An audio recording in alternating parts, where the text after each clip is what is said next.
एक गांव में 4 बहुत ही खास मित्र रहते थे। निर्मल, मनीष, गणेश और सुरेश। एक दिन गांव में एक विपदा आन पड़ी। गांव को एक श्राप मिल गया और पूरा गांव बंजर हो गया। ना फल बचे, ना ही फसल। चारों मिलकर गांव के बाहर जंगल में एक बाबा के पास जाते हैं इस समस्या का हल ढूंढने के लिए। गजब होई गवा बाबा, अब आप ही बचावे। अच्छा, ऐसी क्या बात हो गई बेटा? बाबा, कल गांव में एक भिक्षुक आए थे।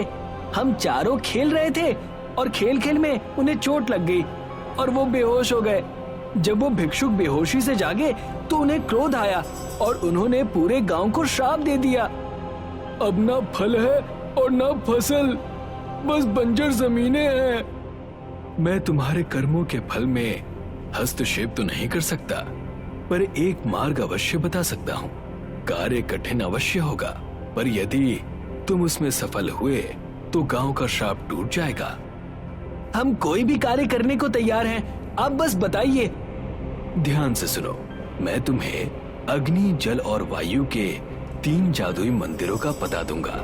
इन मंदिरों से 3 डिब्बी में अग्नि, जल और वायु के तत्व उन मंदिरों से लेकर आओ और गांव में इन डिब्बियों को तोड़ देना। गांव का पर्यावरण फिर से सामान्य हो जाएगा और श्राप टूट जाएगा। लेकिन तुम सबको हर कदम पर परखा जा सकता है। आज तक उन मंदिरों से कोई भी सफल होकर नहीं लौटा।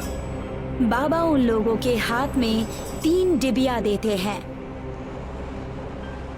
अगले ही दिन चारों अपनी यात्रा पर निकल जाते हैं पहाड़ों की तरफ। चलते चलते तीनों एक तिराहे पर पहुंचते हैं। बाबा का बताया तिराहा आए कवा, अब क्या किया जाए? 3 मंदिर हैं और 3 डिब्बियां। क्या करें, यहाँ से अलग अलग चले क्या? भैया, सब साथ में चले तो बढ़िया रही। मुझे तो निर्मल की बात ठीक लगती है। भले थोड़ा समय लग जाए, पर हमें साथ चलना चाहिए। क्यों मनीष? गणेश भी सही कह रहा है। बस फिर मनीष और मैं अलग अलग रास्ते जाते हैं और तुम दोनों को एक साथ जाना है तो तुम दोनों एक रास्ते पर चले जाओ। ठीक है। गणेश बीच से जाने वाले रास्ते पर निकल जाता है और मनीष एक रास्ते पर। सुरेश और निर्मल वो बचे हुए रास्ते की ओर निकल पड़ते हैं। जादुई 3 मंदिर जहाँ से कोई नहीं लौट पाया, सुनने में तो बहुत ही डरावना लगता है। क्यों निर्मल? हाँ भैया, घबराहट तो हमका अभी भी है। कुछ देर चलने के बाद दोनों को वहाँ एक बड़ा सा द्वार मिलता है। दोनों जन उस द्वार को दोनों तरफ से खोलते हैं और अंदर से मानो लावे की जमीन दिख रही थी और एक पुल के उस पार एक बड़ा सा कुआं उन दोनों को दिखाई देता है। गजब दृश्य है, इतना डरावना कि हमार कदम बढ़ता ही नहीं पाए। आओ उस पार उस कुएं की ओर चलते हैं। दोनों मिलकर उस पुल को पार करते हैं और जाकर कुएं में झांक कर देखते हैं। इतना सारा सोना, इतना पैसा! अगर कौनो जतन से ये पैसा गांव पहुंचा सकते तब तो श्राप की चिंताएं ना होत। तभी कुएं के ऊपर एक मायावी यक्ष प्रकट हो जाता है। 2 यात्री आए हैं। बड़े दिनों बाद कोई यहाँ आया। कहो क्या नाम है और यहाँ क्या काम है? हम निर्मल और ये हमारे मित्र सुरेश है। हमारे गांव को श्राप ने जकड़ लिया है, उसी श्राप को तोड़ने हम यहाँ आए हैं। मैं यक्ष हूँ, अग्नि मंदिर का प्रत्यक्ष हूँ। यहाँ से अग्नि तत्व चाहते हो? हाँ, पर अगर ये सोना मिल जाए तो कौनो तत्व की जरूरत है ना पड़ी। सोना चाहो तो सोना ले जाओ। 3 घड़े हैं और इसमें जितना पर्याप्त सोना समझो उतना ले जाओ। नहीं निर्मल, हम तो अग्नि तत्व लेने आए थे ना। अरे सुरेश, बस एक घड़ा भर लीन जाए फिर चला जाए। क्यों यक्ष जी, आपका कौनो आपत्ति तो नहीं ना? नहीं नहीं, कोई आपत्ति नहीं है, ले जाओ। एक घड़ा लेकर निर्मल कुएं में उतर जाता है और सोना भरने लगता है। काफी देर सोना भरने के बाद घड़ा भर जाता है। ये तो बड़ा मायावी घड़ा लगता है। कितना सोना आ गया इसमें, मानो कुछ 100 घड़ों का सोना इस एक में ही भर गया। इतना सोना एक घड़ा में समात है तो दुई में कितना आए? बस भी करो, इतना बहुत है। भूलो मत कि हम यहाँ आए क्यों हैं। बस एक घड़ा और। हाँ हाँ, भर लो। दूसरे घड़े में इतना सोना आ जाएगा जितना एक राज्य के खजाने में होता है, तब तो पर्याप्त होगा ना। वाह भैया, किस्मत चमक उठी हमार। निर्मल काफी देर तक उस कुएं में घड़े को भरता है और देखते ही देखते निर्मल बहुत नीचे पहुंच जाता है। काफी देर बाद दूसरा घड़ा भर जाता है।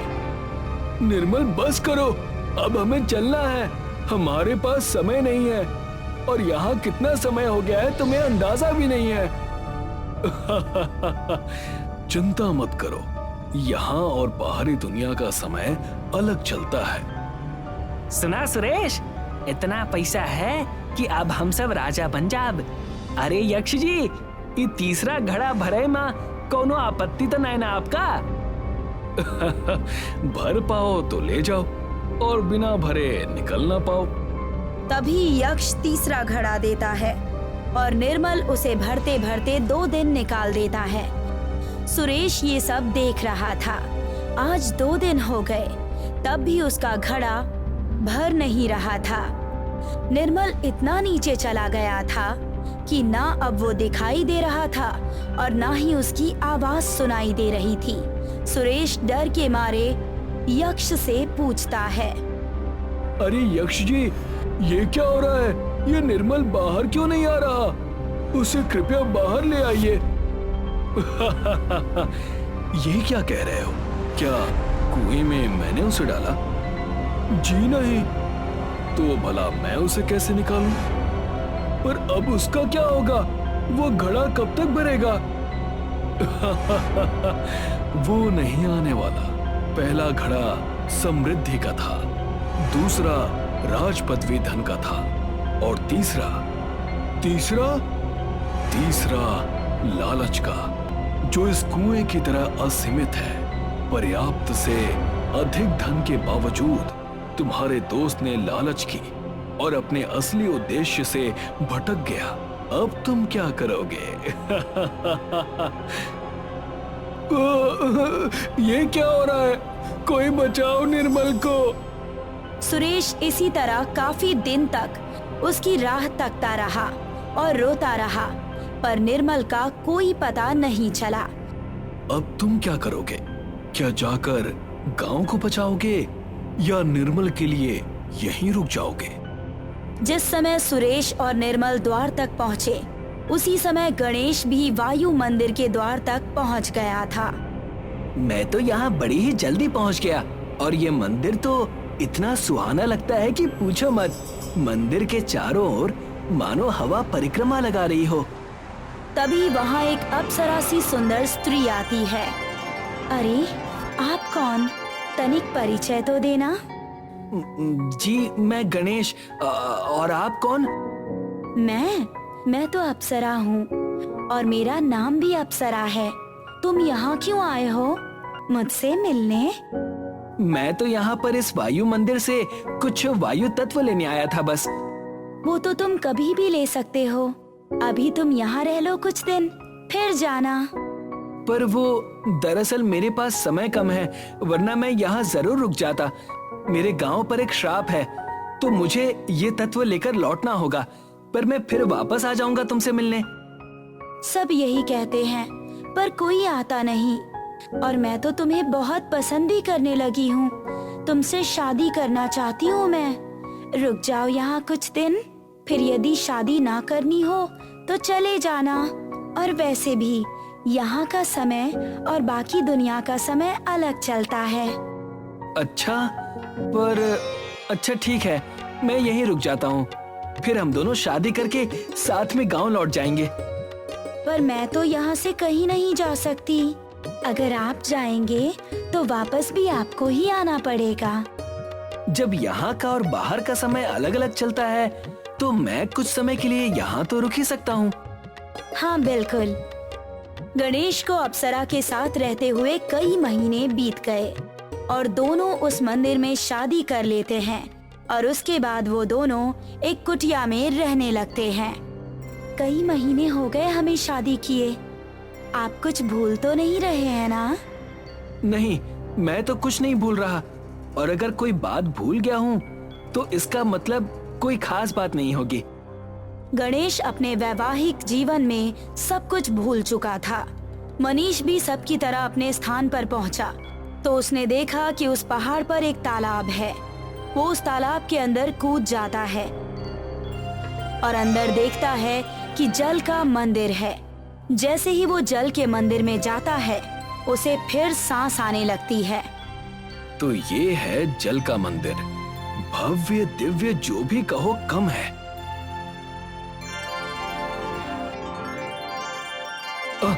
अरे आप कौन है? आपने तो मुझे डरा ही दिया। क्या नाम है और यहाँ क्या काम है? मैं मनीष यहाँ पर डिब्बी में जल तत्व लेने आया था ताकि हमारे गांव में जो श्राप है वो हट जाए। अच्छा, पर तुम्हारे 3 दोस्त और हैं, उन्होंने तो डिब्बी में तत्व नहीं लिए। मतलब क्या उन्हें कुछ हो गया है? नहीं, तुम्हारा एक दोस्त शादी करके वायु मंदिर के पास बस गया है और एक दोस्त अपार धन में खेल रहा है।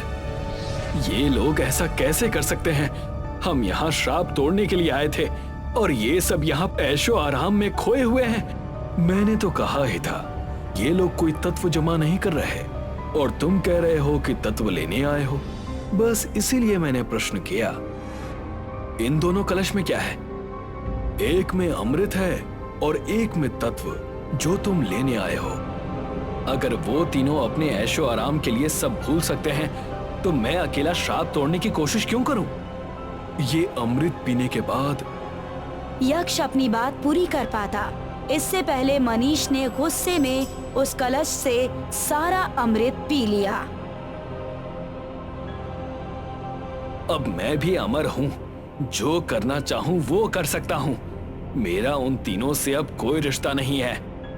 पहले बात जानो तो कहना मानो तो। कहना क्या चाहते हैं आप? बता रहा था पर तुमने तो सुनने से पहले ही पी लिया। मतलब मतलब ये कि जो इस अमृत को पिएगा वो अमर हो जाएगा पर सदा ही इस जल के मंदिर में रहेगा। क्या? ये कैसे हो सकता है? तुमने छल किया है मेरे साथ। पूरी बात जानी नहीं और क्रोध में सारा अमृत पी गए। अपना उद्देश्य तक भूल गए और छल मैंने किया। नहीं, मुझे अमर नहीं होना। मेरा गांव, मेरे बंधु। मनीष अपने आप को और अपने निर्णय को कोसता रहा। सुरेश तिराहे पर जहां सबका साथ बटा था वहां निर्मल के साथ खड़ा था। तभी गणेश और मनीष भी वहां पर आ जाते हैं। तुम दोनों को तत्व मिल गए ना? हाँ। चलो सब चलते हैं।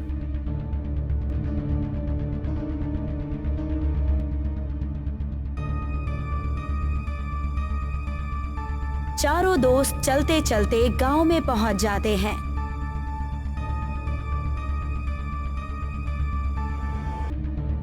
सुरेश तीनों डिबिया फोड़ देता है और गांव का श्राप टूट जाता है। सुरेश बहुत खुश हो जाता है।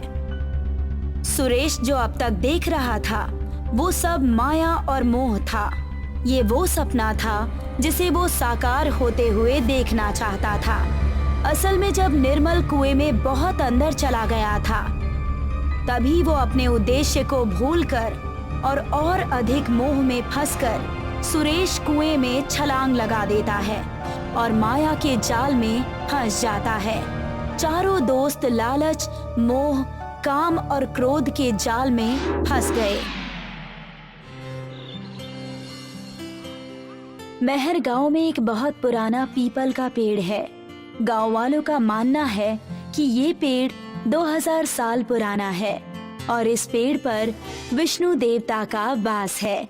गांव की कई पीढ़ियां पेड़ की पूजा करते आ रहे हैं। साथ ही इस पेड़ पर एक 5 मुंह वाले शेषनाग का वास भी है। सभी का मानना है कि ये विष्णु भगवान का अवतार है। माँ, मैं नहाने जा रहा हूँ और अभी मुझे पूजा करने भी जाना है। आप तब तक मेरे लिए नाश्ता बना कर रखिएगा। पूजा करने मंदिर जा रहा है क्या? मंदिर तो शायद अभी तक खुला नहीं है। नहीं माँ, मैं मंदिर नहीं जा रहा हूँ। मुझे पीपल के पेड़ की पूजा करनी है। अच्छा ठीक है, जाकर नहा ले। मनोज नहा कर आता है और दिए लेकर पीपल के पेड़ के पास जाकर पूजा करने लगता है। वो पीपल के पेड़ के नीचे दिया जलाता है। हे पीपल देवता, मैंने लोगों से सुना है कि आप पर विष्णु देवता वास करते हैं और साथ ही कई लोगों ने यहाँ पर शेषनाग के भी दर्शन किए हैं। मुझे कोई नौकरी दिला दीजिए ना, मेरी पढ़ाई पूरी हो चुकी है। मनोज सच्चे दिल से प्रार्थना करता है। तभी पीपल के पेड़ की एक शाखा हिलती है और उससे कुछ फल मनोज की पूजा की थाली में गिरते हैं। मनोज समझ जाता है कि ये भगवान से उसको प्रसाद स्वरूप मिला है। जय हो भगवान, लगता है आप तक मेरी प्रार्थना पहुँच गई है। मनोज थाली में से पीपल के कुछ फल खाता है और वहाँ से जाने लगता है। असल में वो नाग देवता के लिए दूध लेकर आया था, पर वो दूध रखना भूल जाता है। तभी उसके सामने अचानक से 5 मुंह वाले नाग देवता आ जाते हैं। क्या गलती हो गई भगवान मुझसे? मैं तो सच्चे दिल से यहाँ पूजा करने आया था ना। नाग देवता सर हिलाते हैं। तभी मनोज को याद आता है कि वो दूध रखना तो भूल ही गया। वो थाली में से दूध की कटोरी पीपल के पेड़ के पास रखता है और मनोज हाथ जोड़कर वहाँ से अपने घर की ओर चला जाता है। आजा, नाश्ता कर ले। माँ, पता है आज मुझे नाग देवता दिखाई दिए। पहले तो मैं बहुत डर गया था। जरूर तूने कोई शैतानी की होगी या वहाँ पर कोई गंदगी फैलाई होगी, तभी तुझे नाग देवता दिखे। नहीं माँ, ऐसी बात नहीं है। वो तो मैं नाग देवता के लिए दूध लेकर गया था और डालना भूल गया था, तब उन्हें देखकर मुझे याद आया। अच्छा तो ये बात है, ठीक है, अब नाश्ता कर ले। मनोज नाश्ता करता है। एक रात को तेज हवा और तूफान आने से पीपल का पेड़ टूट जाता है। अरे मनोज बेटा, उठ जा, अभी तक सोया हुआ है। क्या बात है माँ, आज इतनी जल्दी क्यों उठा रही हो? मेरी अभी तक नौकरी थोड़ी ना लगी है जो मुझे नौकरी पर जाना है। कल रात हुई आंधी तूफान से पीपल का पेड़ टूट गया है। सारे गांव वाले जा रहे हैं, तू भी जाकर देख ले। मनोज उठता है और सीधे पेड़ को देखने के लिए निकल जाता है। कुछ दिन पहले ही तो मैं यहाँ पूजा करने के लिए आया था। मनोज देखता है कि पीपल का पेड़ जड़ से ही उखड़ा हुआ है। पता नहीं हमारी कितनी पुश्तों ने इस पेड़ को पूजा होगा, पर हमारा दुर्भाग्य देखो, पेड़ ही टूट गया है। अब हम लोग किसकी पूजा करेंगे और इसके नीचे रखी हुई मूर्तियाँ अब कहाँ रखेंगे? सभी लोग देखते हैं कि पेड़ के गिरने के बाद भी मूर्तियाँ अभी भी सुरक्षित हैं। प्रभु की महिमा तो देखो, इतना विशाल पेड़ ऊपर से गिरा, फिर भी मूर्तियों को कोई नुकसान नहीं हुआ। मनोज पेड़ के नीचे से मूर्तियाँ निकालता है और उनको एक जगह पर रख देता है। तभी मुखिया वहाँ पर आ जाता है और सभी लोगों को वहाँ से हटने के लिए कहता है। चलो सभी लोग यह जगह खाली करो, इस पेड़ की लकड़ियाँ काटी जाएंगी। कौन चीरेगा इसकी लकड़ी और क्यों? क्योंकि ये पेड़ मेरी जमीन पर है, मेरे पूर्वजों ने लगाया था इसे, इसीलिए मैं इसकी लकड़ी को चिरवाकर बेच दूंगा। ये जमीन तो तुमने जबरदस्ती हथियाई है और ये बात सभी गांव वाले जानते हैं, इसीलिए हम लोग तुम्हें इस पेड़ की लकड़ी नहीं ले जाने देंगे। गांव वालों से लड़ने के लिए मुखिया वहाँ के पटवारी को बुलाता है और उसको अपनी जमीन का कागज दिखाता है। कागज में वो जमीन मुखिया के नाम पर है, इसलिए पटवारी भी कुछ नहीं कह पाता। अब गांव वालों को भी मजबूरन चुपचाप रहना पड़ता है। मुझसे लड़ने चले थे, इसलिए मैंने पहले ही उस जमीन के कागज अपने नाम पर करवा लिए थे ताकि मुझे कोई दिक्कत ना हो। अब इस पेड़ की लकड़ियां बेचकर मैं बहुत सारे पैसे भी कमाऊंगा। मुखिया के बुलाए हुए आदमी आते हैं और वो पीपल के पेड़ को चीरने लगते हैं। हे भगवान, हम गांव वालों में से कोई नहीं चाहता कि आप इस गांव से दूर चले जाएं, पर अब हमारे हाथ में कुछ नहीं है। हम लोग भी कानून के आगे मजबूर हैं। मुखिया ने धोखे से गांव की जमीन को अपने नाम पर करवाया हुआ है।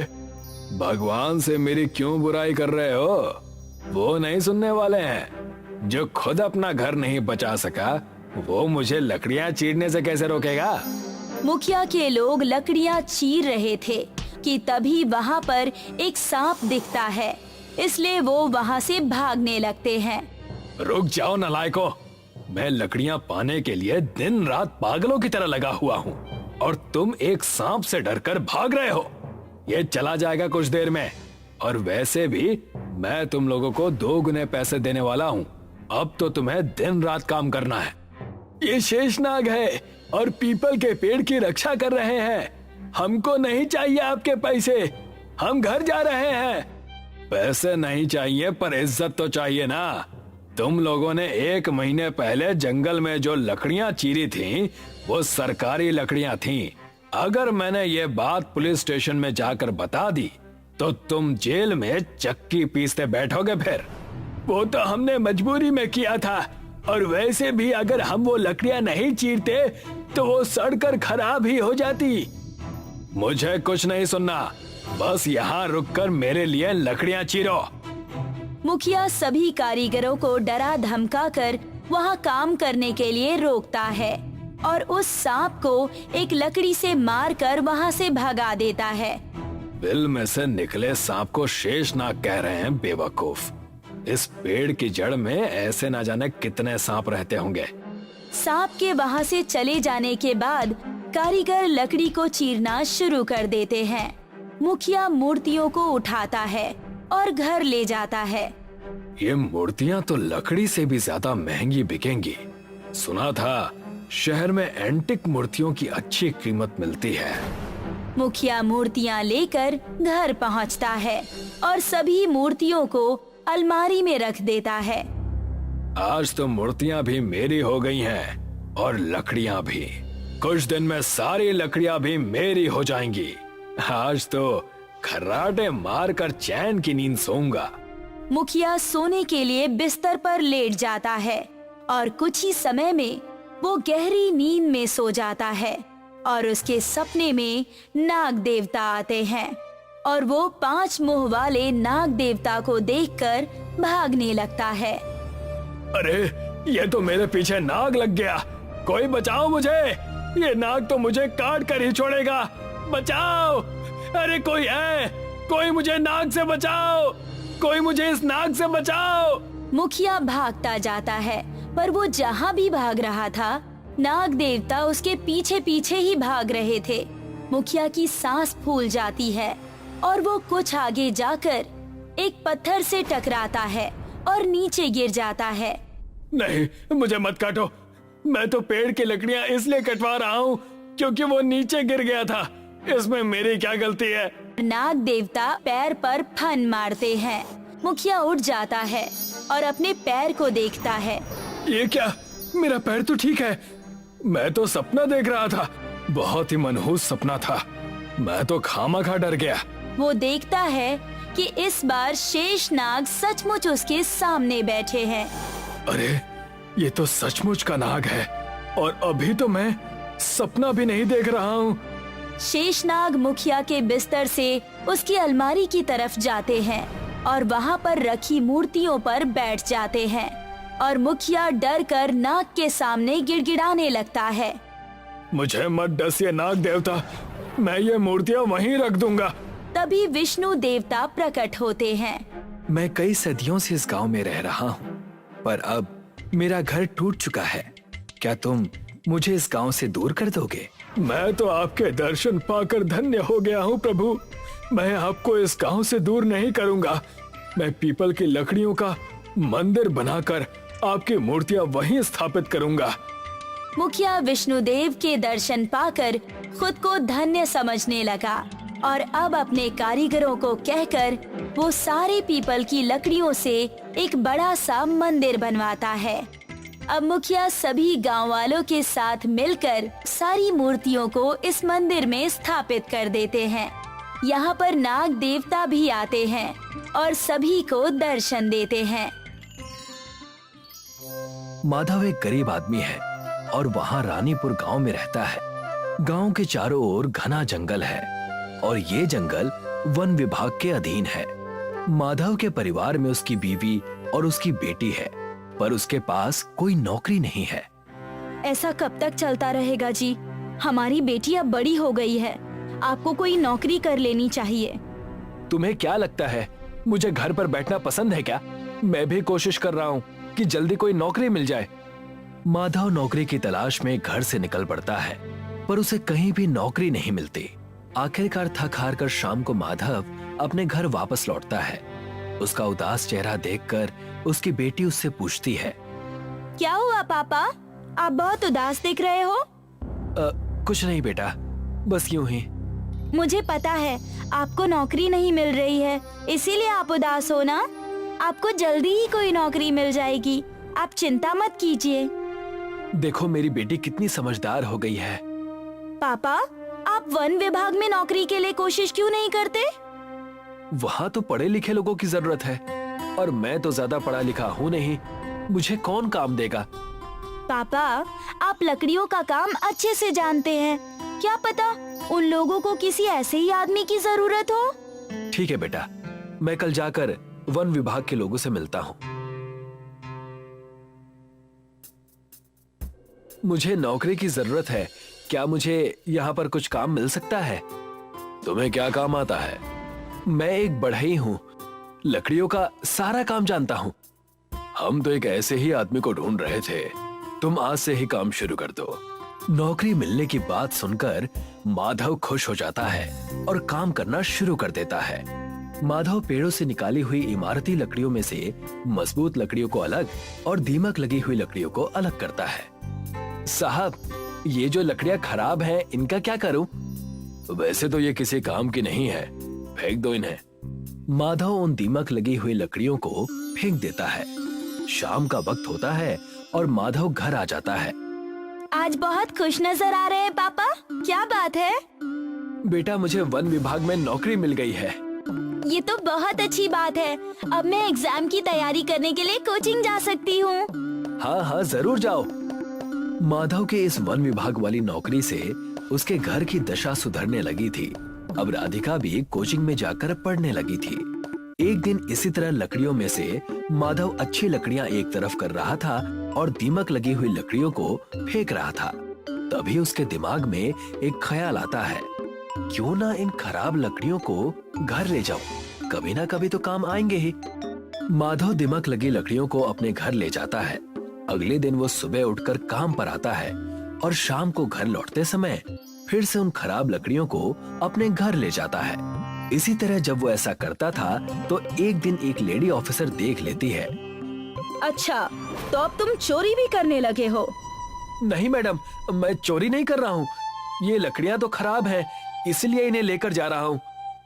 अगर खराब है तो क्या इनका अचार डालोगे? झूठ मत बोलो, तुम जैसे चोरों को ये नौकरी नहीं देनी चाहिए थी। कल से नौकरी पर मत आना। माधव निराश होकर घर आ जाता है। नौकरी छिन जाने से वो बहुत परेशान होता है। तभी उसकी नजर अपनी लाई हुई लकड़ियों पर पड़ती है। क्यों न इन लकड़ियों से एक रिक्शा बना लूं? माधव सारी सड़ी हुई लकड़ियों से दीमक को हटाकर साफ करता है।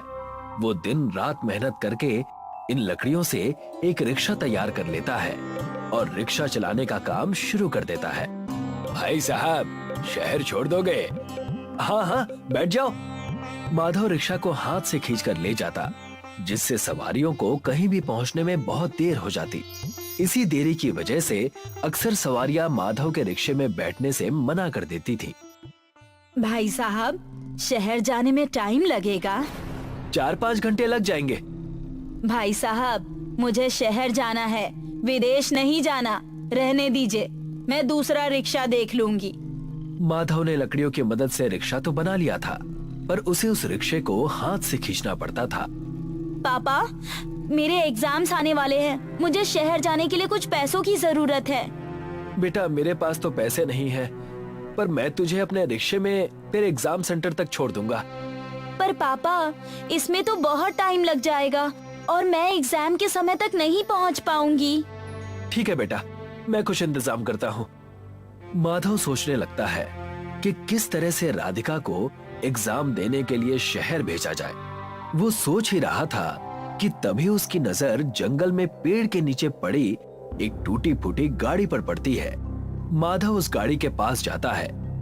गाड़ी तो कबाड़ बन चुकी है, पर इसका इंजन मेरे काम आ सकता है। राघव उस गाड़ी से इंजन निकालता है और अपनी हाथ गाड़ी पर लगा देता है। चलो, अब हाथ से खींचने की टेंशन तो दूर हो गई, पर इसका मॉडल बदलना पड़ेगा, तब मजा आएगा। राघव अपने पास बची कुछ लकड़ियों से हाथ गाड़ी का मॉडल बदल देता है। वो उस पर छत लगा देता है और उसको एक रिक्शे में बदल देता है। राधिका अपने पापा के रिक्शे में बैठती है।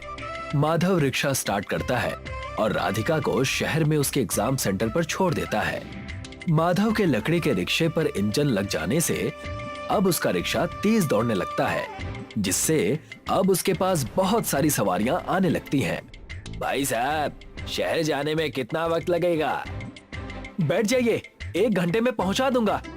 इसी तरह से सभी लोग दूसरे रिक्शे को छोड़कर माधव के रिक्शे पर बैठने लगते हैं। ये देखकर एक रिक्शे वाला माधव से जलता है और पुलिस के पास उसकी झूठी कंप्लेन करता है।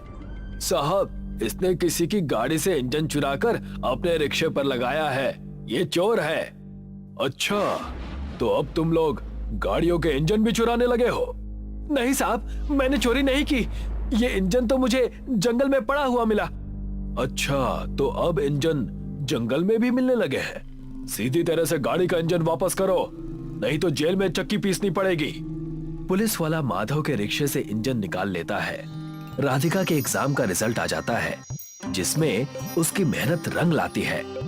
राधिका को एक जॉब मिल गई है।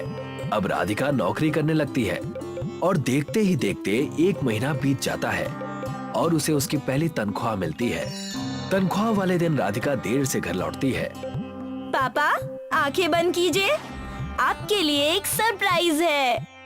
अच्छा, ये लो, कर लिया आंखें बंद। बताओ क्या है? राधिका माधव के सामने एक इंजन रख देती है। अब आंखें खोल दीजिए। नया इंजन देखकर माधव बहुत खुश हो जाता है। पापा, ये स्पोर्ट्स कार का इंजन है, इसे लगाकर आपकी रिक्शा सभी गाड़ियों से तेज दौड़ेगी। माधव स्पोर्ट्स कार के इंजन को अपने रिक्शे में फिट कर लेता है और सवारी के लिए इंतजार करता है। भाई साहब, मुझे शहर जाना है, कितना वक्त लगेगा? बैठ जाइए, आधे घंटे में पहुंचा दूंगा। वहाँ पहुँचने में तो 2 घंटे लगते हैं। ये मेरा लकड़ी का रिक्शा जरूर है, पर ये स्पोर्ट्स कार की तरह तेज दौड़ सकती है। आप बैठ जाइए। वो महिला माधव के रिक्शे में बैठ जाती है और माधव उसको आधे घंटे के अंदर ही शहर पहुंचा देता है, जिससे खुश होकर वो महिला माधव को डबल किराया देती है। इसी तरह से अब माधव लोगों को तेजी से गांव से शहर पहुंचाता है। जल्दी पहुंचने और समय बचाने के लिए सभी लोग अब माधव के रिक्शे का इस्तेमाल करते हैं और माधव पूरे इलाके में लकड़ी की फरारी रिक्शे वाले के नाम से फेमस हो जाता है।